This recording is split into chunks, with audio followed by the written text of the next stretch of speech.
venjulegt fólk farið að spurja spurningar sem það þorði kannski ekki að spurja fyrir fáum misserum síðan og það að átta sig á því að við erum nánast búandi í einhvers konar trúmannsjó. Ef við sitjum fyrir framan ríkisútvarpið og fréttir þess á hverju einasta kvöldi, ef við förum í gegnum alla þessa skólagöngu hins opinbera skólakerfis og spurum einhverja spurninga og förum síðan út á vinnumarkaðinn og göngum í hinn mjúka en vissulega slepjulega faðm íslenska ríkisins og gerumst þar trúir þjónar þess og skerðum þá málfrels okkar með því að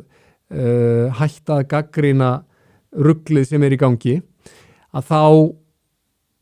þokast samfélag okkar sífellt nær einhver svona austurþýsku ástandi. Þess vegna það áskorandi mín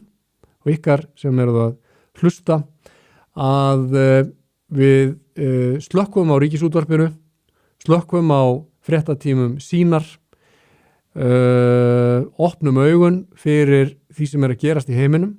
farið inn á Exið, lesið það sem að Arnar vinur minn að skrifa þar og birta, lesið bloggið mitt, lesið bloggið hjá Páli Vilhjálmssyni,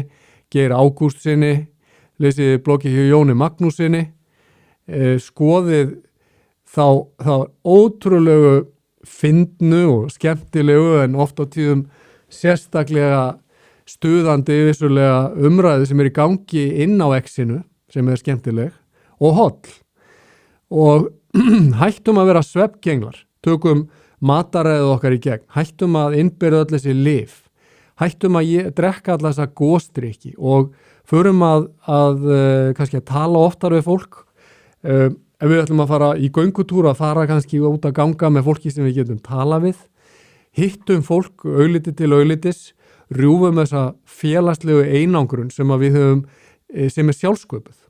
sjálfsköpuð félagsleg einangrun sem að veldur þunglindi og depurð og vanmetakennd í allri sinni mynd.